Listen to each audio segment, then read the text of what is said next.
It was around 3 a.m. when I woke up to the sound of someone tapping on my car window. My neck was sore from the angle I'd fallen asleep in, my legs cramped, and the blanket I'd brought wasn't doing much against the freezing wind slipping in through the cracked passenger window. I jolted upright, wiped the fog off the glass, and there he was. My grandfather. His silver hair was messily tucked under a flat cap, and he had that same puzzled, gentle expression he always wore when something didn't make sense. Except this time, it was me who didn't make sense. His voice was muffled through the glass, but I heard the words as clear as if they were inside my head. "The house I gave you, didn't you like it?" I didn't answer right away. I couldn't. My throat locked up, and I stared at him like a deer in headlights. Because what do you even say to that? That the house he thought I'd been living in for 4 years was never mine? That his own grandson, my older brother, had snatched it before I even got the keys? I should back up. My name's Zach. I'm 27 now, but this started back when I was 23. Grandpa had just finalized the estate plan after Grandma passed, and he wanted to make sure me and my brother, Evan, were set for life, as he put it. Evan's 31 now, so he was 27 at the time, and growing up, everyone saw him as the responsible one. He got straight A's, played varsity tennis, and called Grandma every Sunday without fail. Me? I was the kid who built weird robots out of toasters and got suspended for hacking the school's grading system, just to prove I could. I won't lie, I gave my family a few too many reasons to worry about me. But I'd been turning things around. I was going to community college for HVAC certification, working part-time fixing up busted heaters, and actually saving up. I wasn't the golden child, but I was trying. Anyway, Grandpa sat us both down at his kitchen table one afternoon.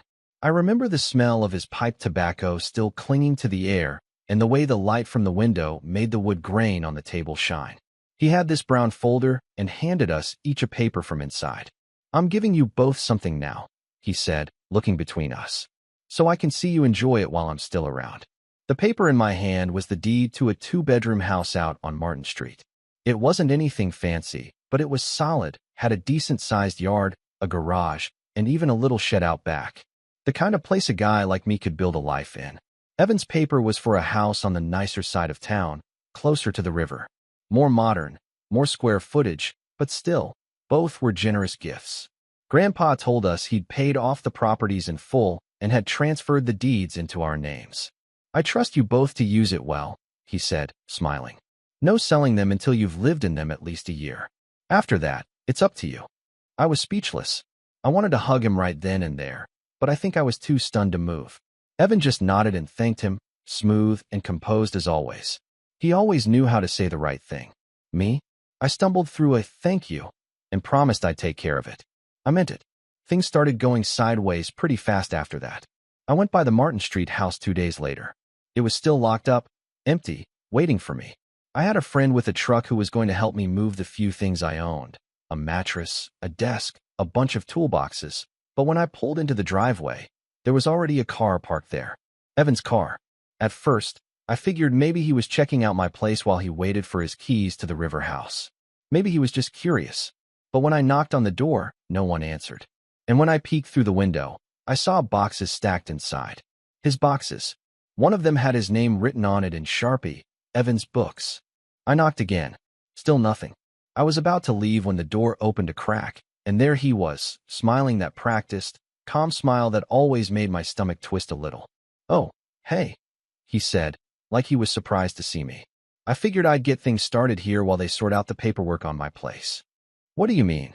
I asked. "This is mine." He blinked. "No, it's not. I thought you were getting the river house." There was a pause, just a few seconds, but it felt like my brain had to fight through molasses to process what he was saying. "Grandpa gave me the deed to this house," I told him, pulling the paper out of my backpack. I kept it with me because I couldn't believe it was real. I'd been rereading it every day like it was a dream I didn't want to wake up from. He looked at the paper like it was a joke. Then, with that same casual shrug he always used when brushing something off, he said, "We must have gotten them mixed up. Don't worry, I already moved most of my stuff here. Just settle into the river house. It's way nicer anyway." It was like being slapped without the actual slap. I stood there for a second, not sure what to say. He already had furniture in there. Boxes. Curtains. He had moved in. And me? I was still sleeping on my buddy's couch, waiting to make this place mine. I should have called Grandpa then and there. I know that now. But I was raised not to stir up trouble, not to tattle. And a part of me, some stupid, loyal part, thought maybe Evan really had gotten confused. That maybe this was a mix-up. I went back to the River House address, hoping I'd find it empty, or with a note saying welcome home, or something. It wasn't empty. There was a for sale sign in front of it. I called the real estate company, and the woman on the line confirmed that the property had just been listed, paid off, deed signed over to Evan, and immediately put on the market. That's when it hit me like a ton of bricks. There was no mix-up. He took the house Grandpa meant for me, moved in before I could claim it, and sold his house to cash in quick before anyone could say a word. Maybe he thought I'd never find out. Maybe he knew I'd be too passive, too slow to call Grandpa and make a scene. Maybe he thought I'd just disappear. And honestly, for a while I did. I didn't have anywhere to go. My buddy's lease ended, and I didn't want to impose. The money I'd saved went fast between gas, food, and motels. I started sleeping in my car behind the shop I worked at, showered at the gym, told people I was between places. Every time I looked at that deed in my backpack, I felt like an idiot, like a fool who let his brother outmaneuver him again. Evan ignored my texts, then blocked me. He started posting pictures online of him grinding real estate and investing smart. He was bragging about flipping Grandpa's house for a massive profit. And Grandpa? He just thought I was off doing my thing. He's not online. He didn't know I wasn't living in the place he gave me, and I couldn't bring myself to tell him. Not then. So when he found me in my car that night and asked, "Didn't you like the house I gave you?" I didn't know how to answer. I just stared. And then, before I could make up some half-lie to protect his feelings, he reached into his coat, pulled out the manila envelope I hadn't seen in years, and held it up. "I want the deeds back," he said quietly. My stomach dropped. He knew. And that's when things really started unraveling. He didn't raise his voice. He didn't slam his hand against the car roof or demand an explanation.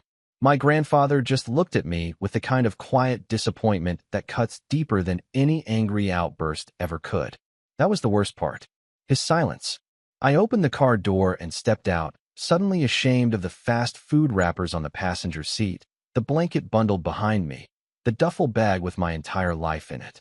I tried to stand tall, but my knees felt like they might give out. "Grandpa," I started then stopped. Because what was I supposed to say? That his trust had been misplaced? That Evan, his golden boy, had screwed us both? He didn't press. He just handed me the envelope. "I went through the copies of the estate documents," he said. "They were never mixed up. I gave you the Martin Street house, and Evan got the River one. But I saw photos online. A listing. His name on the paperwork. And then I couldn't reach you. And now I find you sleeping here." He looked down at the pavement and let out a breath, like all the weight of the last 4 years was finally catching up to him. "Zach," he said, "do you still have your copy of the deed?" I nodded and fumbled for my backpack. My fingers trembled as I pulled out the folded paper, its edges soft from how many times I'd opened it, stared at it, hoped it would mean something again. He took it gently, scanned it, and tucked it into the envelope without a word. "Come on," he said. "Let's go to my place." I didn't argue. He didn't say much on the drive. Just turned up the heater and let the radio fill the silence with static and old country music. I kept waiting for him to ask more, why I didn't tell him, why I let Evan get away with it. But he didn't. And that somehow made it worse. Because I wanted him to be angry. I wanted him to yell, to be furious, to make it easier for me to finally explode. But instead, he was just quiet, reflective.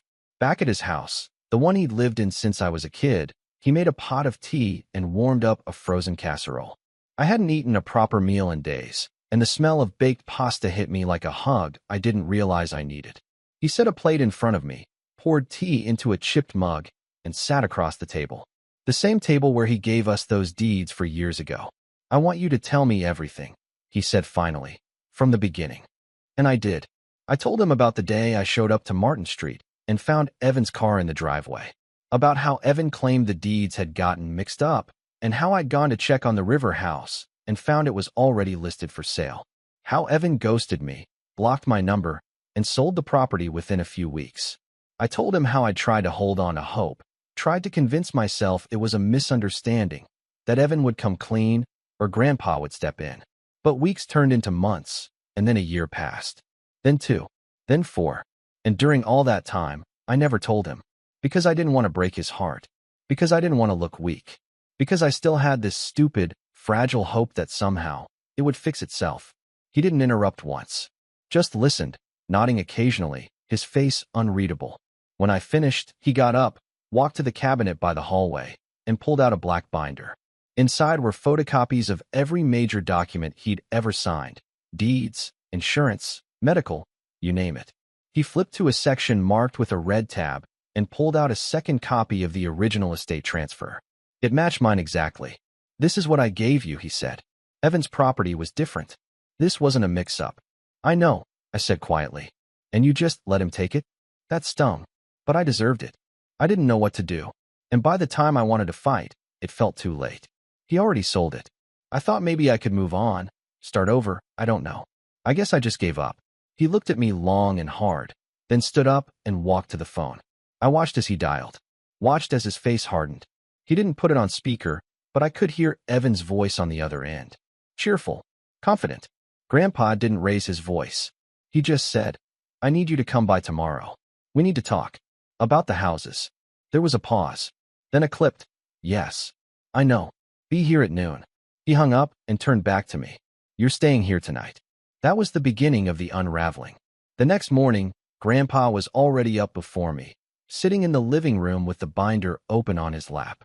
I could hear him making calls, first to the county clerk's office, then to a lawyer he used to work with at the mill back in the day. He didn't sound angry, just focused, determined. At 12:04 p.m. sharp, Evan pulled into the driveway in his spotless silver Lexus. He stepped out wearing a designer coat and holding a coffee that probably cost more than the gas in my car. He walked in like he owned the place, all smiles, and said, Hey, Pops, like nothing had ever happened. His eyes flicked over to me, and he paused. Zach, he said, with that fake warmth that made my skin crawl. Sit down, Grandpa said, not bothering with pleasantries. Evan frowned slightly, but did as he was told. The silence that followed was thick, heavy. Grandpa slid the envelope across the table. What's this? Evan asked, glancing inside. The original deed transfers, Grandpa said. Yours. And Zach's. Evan gave a little laugh. Oh, come on. We talked about this years ago. The papers got mixed up. I thought we already cleared that up. They weren't mixed up, Grandpa interrupted. I gave you the river house. You sold it. You made nearly $200,000 profit from something I gave you to live in. And then you moved into Zach's house and locked him out. That's not. Evan started, but Grandpa held up a hand. I'm not finished. You've been lying to me for 4 years. You've let your brother live in his car while you flaunted your lifestyle online like some kind of mogul. I trusted you. I gave you both a gift, and you turned it into a way to rob your own blood. Evan's jaw tightened. You gave us the houses. No conditions. It was a gift. What I do with mine is my business. Grandpa leaned forward. It stopped being your business when you took his too. There was a long silence. Evan's face hardened. You're acting like I did something illegal. I didn't forge anything. I didn't steal. You gave me something. I made it work. If Zach didn't have the guts to stand up for himself, that's not on me. I clenched my fists under the table, but Grandpa beat me to the response. You're right, he said. It's not illegal, but it is cruel, and it ends now. Evan's eyes narrowed. What do you mean? You're going to fix this, Grandpa said. You're going to sign over the Martin Street house to Zach today. I've already got the transfer papers ready, and you're going to apologize. Evan let out a dry laugh. No, I'm not. I don't care how angry you are. That house is mine now. You can't just take it back. I can't, Grandpa said. But you can. And if you don't, I'll make sure everyone in the family knows what you did. I'll talk to your clients, your investors. I'll tell them how you built your success on lying to your own grandfather. And I'll use every dollar I have to make sure you don't profit off of it for another second. Evan stood up. You wouldn't. Sit down, Grandpa said, his voice low and cold. And Evan did. For the first time in my life, I saw fear in my brother's eyes. Not because of some legal threat, but because for the first time, he realized he wasn't the favorite anymore. He realized Grandpa saw through him, but he still didn't fold. Instead, he said, if you want a war, you'll get one. And he walked out the front door, slamming it behind him. Grandpa didn't say anything for a long time after that, just stared at the spot where Evan had been sitting. When he finally spoke, his voice was tired. I don't know what happened to him. I really thought he was better than this. I didn't know what to say, so I just sat with him. That night, Grandpa called his lawyer again. He asked him to review every document Evan had signed, every loophole, every option. He said we weren't going to let this end here. And that's when the real battle began. Grandpa always used to say, sometimes life doesn't hit you with a punch. It just slowly turns up the pressure until something snaps. That week, I learned exactly what he meant. After Evan stormed out, I thought things might calm down. I thought maybe he'd cool off, see reason, and we could work something out. I was wrong. 2 days later, I came back from running an errand, picking up some fresh bolts and pipe fittings for Grandpa's busted water heater, and found a manila envelope taped to the front door. It wasn't from Evan. It was from his lawyer. Inside was a cease and desist order. It claimed I had no legal right to the Martin Street property. It accused me of defamation and slander for statements I'd supposedly made to Grandpa. The letter was typed in cold, clinical legal language, but the message underneath was loud and clear. Stay down, or we'll bury you. I remember standing on the porch, holding the paper in one hand and a wrench in the other, staring at the words like they were written in some alien language. It didn't make sense. Evan knew the truth. He knew what he'd done, but instead of fixing it, he was doubling down. I handed the letter to Grandpa in silence. He read it, jaw tightening, and then calmly walked to the fireplace, opened the screen, and tossed the whole envelope into the flames. We don't scare easy, he said. But I did. Not of Evan, not even of the lawsuit, but of what it meant. That this wasn't just going to be a family squabble we could patch up with a few awkward dinners and some forced apologies. This was war, and I wasn't sure I was built for it. The next few weeks were a blur of paperwork, meetings with Grandpa's old lawyer, and sleepless nights. I started sleeping on the pull-out couch in the den. Not because Grandpa made me. He offered me his room more than once, but because I didn't feel like I deserved comfort yet. I'd let this mess spiral out of control. I'd wasted 4 years of silence. And now, it felt like every second I'd ignored it was dragging us deeper into the mud. The lowest point came one night around 2 a.m. I was sitting in the backyard, nursing a mug of cold tea and staring at the stars. I hadn't worked in weeks. I'd ghosted my job at the HVAC shop without even meaning to. One missed shift turned into 3, and then my manager stopped calling. I didn't blame him. My head wasn't in it anymore. I didn't even know who I was outside of this mess with Evan. For so long, my only goal had been to not make waves. Now I was drowning in them. I thought about giving up. Seriously, just disappearing. Let Evan keep the house. Let Grandpa forget the whole thing. Start over in some other town with a different name. But when I turned back toward the house, I saw a light on in the kitchen, and there was Grandpa.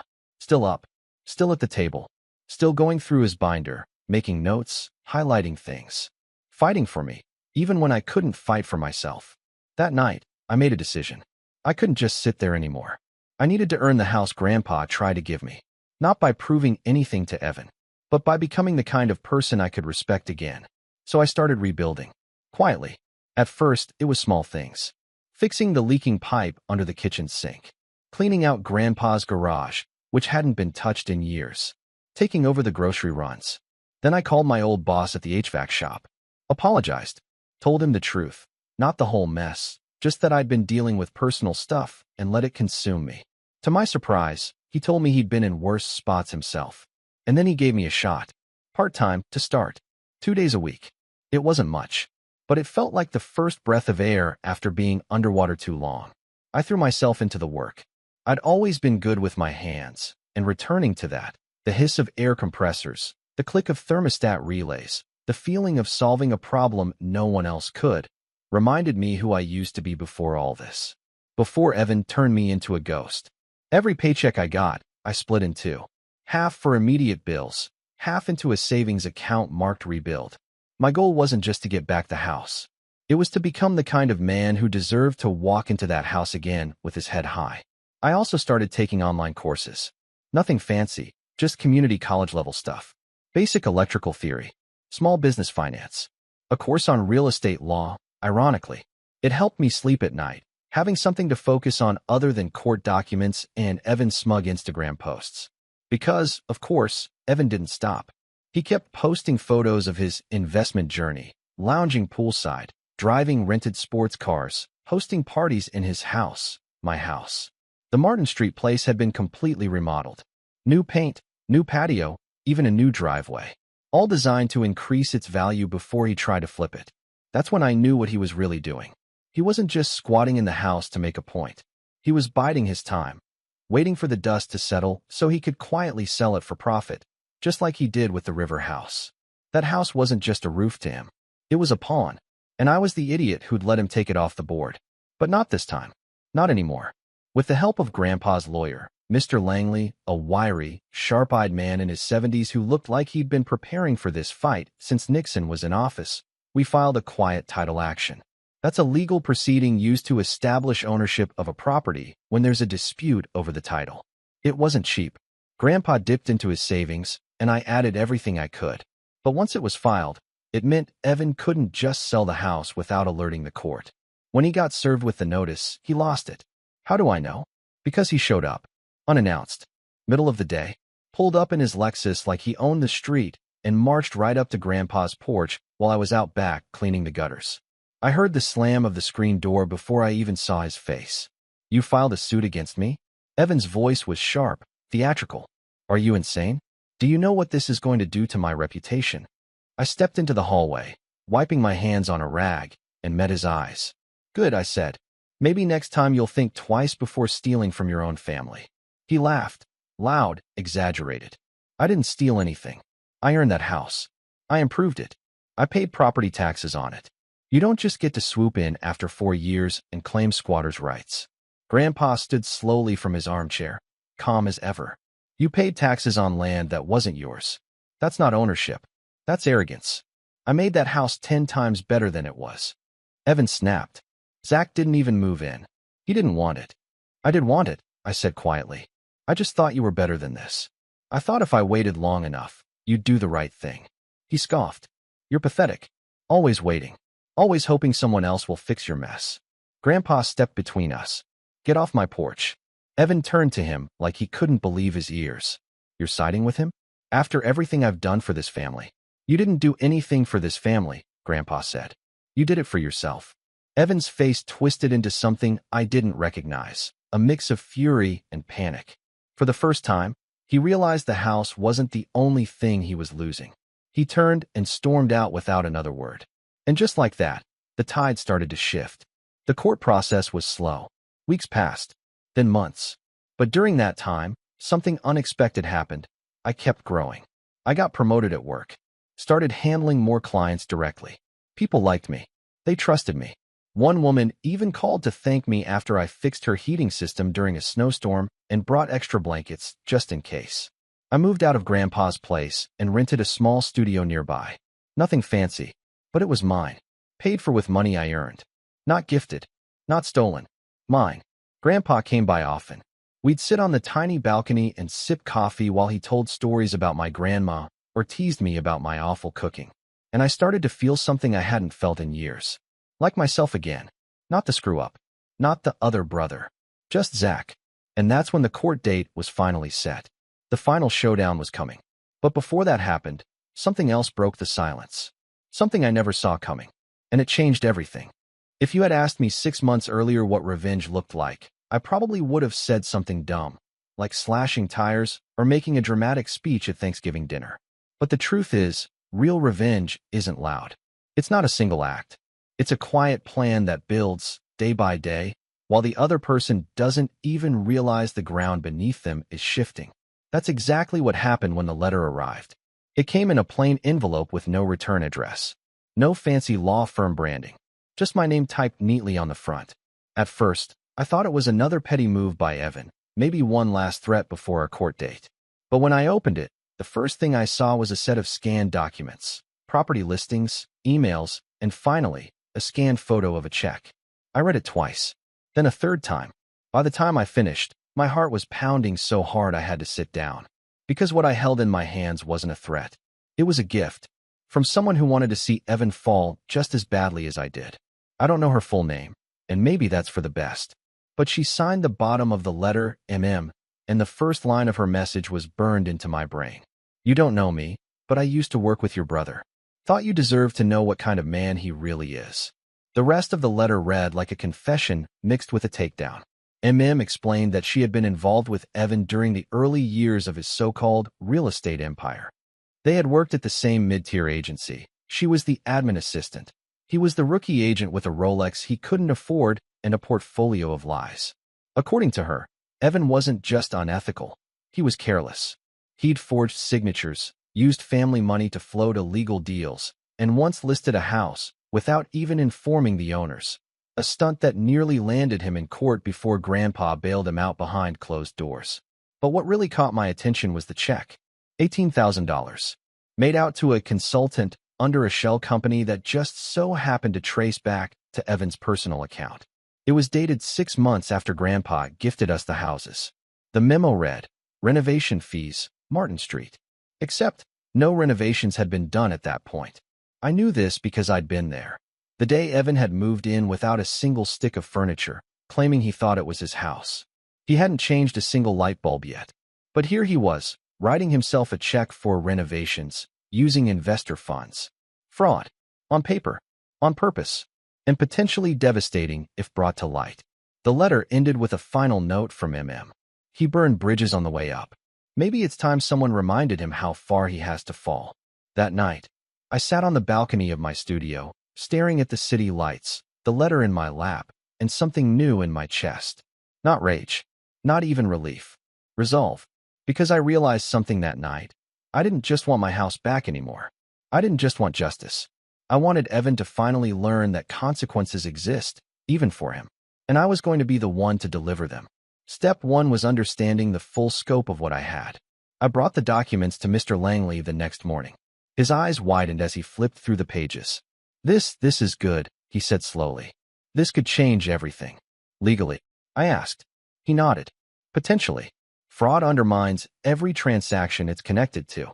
If your brother used falsified documents or misrepresented himself financially to claim the house, we can argue not only for the return of the property, but for punitive damages as well. Punitive. That was a word that had weight. It didn't just mean getting something back. It meant making someone pay. But Langley warned me not to rush. You want this to stick, he said. No drama. No theatrics. Paper trails, court filings, and a bulletproof timeline. Quiet, steady pressure until it all cracks. That became the new plan. Step 2 was gathering allies. Grandpa had already given me more than I could ask for. His support, his house, his lawyer. But now I needed more. I needed witnesses. So I started calling. I reached out to my old HVAC clients. A few of them had worked with Evan when buying or selling their homes. I asked if they'd be willing to write statements, not about the house situation, but about Evan's behavior. One woman, a retired teacher named Nora, didn't hesitate. "Oh, I remember that snake," she said. "Tried to pressure me into buying a flood-prone property. Told me it was charming and full of potential while hiding the mold behind cheap wallpaper." She ended up giving me a full written account, including photos and receipts from the inspection report he conveniently failed to mention. Another client remembered Evan offering to take care of paperwork if they didn't feel like reading the fine print. Red flag central. Step 3 was time. We waited. The court date was 2 months away, and I spent every day tightening the net. I worked full shifts at the shop, spent evenings reading up on legal procedure, and weekends going through Evan's social media with a fine-tooth comb. He loved to brag about deals, about connections, about parties thrown at his house. Every post, every caption, every timestamp became evidence. Not just in court, but in the court of public opinion. Langley helped me prepare a comprehensive dossier. It wasn't just about the stolen house anymore. It was a pattern of deceit, a lifestyle built on exploitation. And every page made me realize how far Evan had fallen, and how long he'd been dragging everyone else down with him. But revenge isn't just about legal documents and quiet meetings. Sometimes, it needs a spark. That came from an unexpected source, my cousin Jessica. She and Evan had always had a strained relationship. Back in the day, he used to tease her for studying social work instead of something that pays. But she built a solid life, worked at a nonprofit, married a sweet guy named Darren, and stayed out of the family drama. Until she called me one evening. "Hey," she said, "I heard about the lawsuit. Thought you should know. Evan tried to pull something on Darren." Apparently, Evan had reached out to Darren, offering him a once-in-a-lifetime investment opportunity. Some shady new housing development with inflated numbers and zero permits. Darren had declined, but Evan had been persistent. Aggressive, even. He said we'd regret it. Jessica told me. Said we were too small-minded to see the big picture. I asked if they had any of it in writing. She sent me the text an hour later. Step 4 was the narrative. By this point, I wasn't just preparing for court. I was preparing for a reveal. I wanted everything to come out. Not just legally, but publicly. I wanted Evan's mask to shatter in front of everyone who'd ever praised him, trusted him, envied him. So I drafted a statement. A clear, detailed account of everything he'd done, backed by evidence, signed statements, and legal filings. I wasn't going to post it online, but I printed 20 copies and mailed them to every investor, every client I could trace through his real estate coaching business. I even mailed one to him, because I wanted him to know it was coming. The fallout began in whispers. A week before the court date, his social media accounts went dark. No more humble brag posts, no more flashy dinner photos. Then one of his old clients left a review on a real estate forum titled, "Be careful. This guy nearly cost me everything." By the time court week rolled around, Evan had gone full ghost mode. But I wasn't worried. I was ready. Grandpa and I stood outside the courthouse that morning in our best suits. He looked tired but proud. I felt nervous, but calm. "You sure about this?" he asked. I nodded. "I'm not doing this out of spite," I said. "I'm doing it because he needs to be stopped." He put a hand on my shoulder. "Then let's finish what he started." We walked into the building as the bailiff called our names. And as the doors closed behind us, I knew one thing for certain. Evan had taken everything from me once. This time, I was taking everything back. And he didn't even see it coming. The courtroom was colder than I expected. Not just the temperature, but the atmosphere. Sterile. Precise. The kind of place where words weighed more than emotions. No dramatic shouting. No slamming fists, just facts laid bare, dissected, and judged. Evan was already seated at the defendant's table when Grandpa and I walked in. His suit was too sharp, too pressed, like he was playing dress-up in a role he thought he owned. He didn't look at me. Not once. Just stared straight ahead, jaw clenched, eyes flat. But his hands were fidgeting. That was the first sign. The man who once boasted about controlling rooms couldn't even control his fingers. Our side opened with Mr. Langley. He was methodical, unflinching, laying out the timeline, introducing the original deed Grandpa had gifted me, showing the court the verified copies, the signature transfers, and even the listing history of the river house that Evan had flipped for profit within weeks of the estate gift. The judge, a woman in her early 50s with no time for nonsense, asked sharp questions. Langley answered every single one without missing a beat. Then came the letter. Langley didn't present it dramatically. He simply handed it to the clerk and said, "Exhibit D, financial documentation submitted by a third party. We have verified its contents through a registered forensic accountant." That check, the one Evan wrote to himself for renovations that hadn't happened, was now legal ammunition. Combined with the investor statements and the forged listing history we had managed to pull from public records, it painted a very different picture of Evan. Not a savvy investor, not a wronged sibling in a legal misunderstanding, but a liar, a fraud, and worst of all, a thief who stole from his own family. Evan's attorney, some young guy fresh out of law school with a flashy watch and a permanently condescending smile, tried to spin the story. He argued that there was no official written condition on the gift from Grandpa, that Evan had simply acted in good faith during a confusion over paperwork. He suggested I was bitter, that this was about jealousy and family drama, not facts. But then the judge asked one simple question. Did your client sell the house assigned to him in the deed transfer within 6 weeks of receiving it? Yes, Your Honor, the attorney admitted. And did he then take residence in the property assigned to his brother? Yes. And did he block all communication and claim full ownership without legal reassignment of the title? There was a long pause before he muttered, "Yes." And that was it. The truth didn't need fireworks. It just needed sunlight. 3 days later, the court issued the ruling. The Martin Street house was to be returned to me, in full legal ownership. Evan was ordered to vacate within 30 days, pay back property taxes he had wrongly claimed, and this was the part one didn't see coming. The judge also ruled that because he had profited off the sale of the river house in contradiction of the one-year occupancy clause written in Grandpa's original gift agreement, he owed our grandfather restitution, $195,000, payable within 60 days. The moment that ruling was read, Evan's mask shattered. His face flushed, his hands trembled, and for the first time in my life, I watched him crack. He stood up and barked. "This is a joke, right? You can't be serious." His lawyer tried to pull him back down, but he yanked away. "You're punishing me for making smart business decisions? This is just family politics dressed up in a courtroom." The judge didn't even blink. "Mr. Callahan, sit down, or I will have the bailiff remove you." Evan sat, and he didn't look at me once as the court dismissed. The next few weeks were strange, almost dreamlike. Like the weight I'd carried for years was slowly peeling away, but I didn't quite believe it yet. Evan tried to stall the payment, filed an appeal. It was denied. Grandpa didn't say much during those days. But one morning, as we sat on my tiny studio balcony watching the sun rise over the city, he handed me a set of keys. "I had the locks changed," he said. "It's yours now. Officially." I didn't take them at first.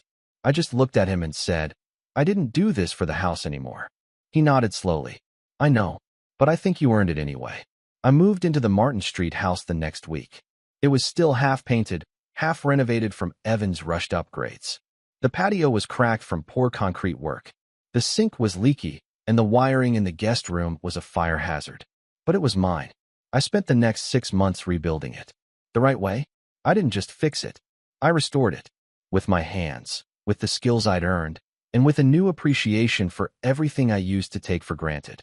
Grandpa helped when he could, though mostly he sat in a lawn chair out front offering sarcastic commentary and asking when I'd finally repaint the shutters. It wasn't just a house anymore. It was proof of growth, of redemption, of how far I'd come, not because I wanted revenge, but because I'd finally stood up for myself. As for Evan, he disappeared for a while, sold the Lexus, shut down his online profiles. I heard through the grapevine that several of his former investors pulled out of their contracts, and at least one filed a separate suit for misrepresentation. Word gets around in real estate, especially when court records are public. Last I heard, he was living in a rented condo 2 towns over, working under a different brokerage, struggling to rebuild. Part of me wanted to feel bad, to reach out, to patch things up now that justice had been served. But then I remembered the night I slept in my car, and the look on Grandpa's face when he realized his trust had been broken. No, Evan made his bed. Let him lie in it. Months passed. Then came Christmas. Grandpa hosted, like always. But this time, I brought the food. I cooked the entire dinner in my kitchen and drove it over in the same pickup I'd used to haul scrap pipe and broken thermostats. I brought my tools too, fixed Grandpa's sink, finally repainted his hallway like I promised 2 years ago. And after dinner, while everyone else sat around the fire, Grandpa called for a toast. He stood with his glass in hand and looked around the room. "I've made a lot of mistakes," he said. "I gave things too soon, trusted too easily, and let silence become a substitute for peace. But I've also learned something. You don't really know someone until they've been tested, until life squeezes them and you see what spills out." Then he turned to me. "I've never been prouder than I am right now, not because of what you got back, but because of the man you became getting there." Everyone raised their glasses. And in that moment, with the firelight flickering, the room full of laughter, and the keys to my home finally heavy in my pocket where they belonged, I realized something I hadn't felt in a long, long time. I was free, not just from Evan, but from the fear that I wasn't enough. I still drive by the old river house sometimes. It's changed owners again. New paint, new lawn, a fresh family living inside. Kids playing with a dog in the yard. No trace of Evan. No trace of the lies. And every time I see it, I think about how close I came to giving up. How easy it would have been to keep my mouth shut. But I didn't. Because sometimes, the only way to fix what's broken isn't to wish it away. It's to rebuild. One nail at a time. One truth at a time. And the best revenge? Is living in the house they tried to steal, with your head held high and the front door wide open. Because I didn't just get the house back. I got me back. And that, my friends, is a better ending than Evan will ever have.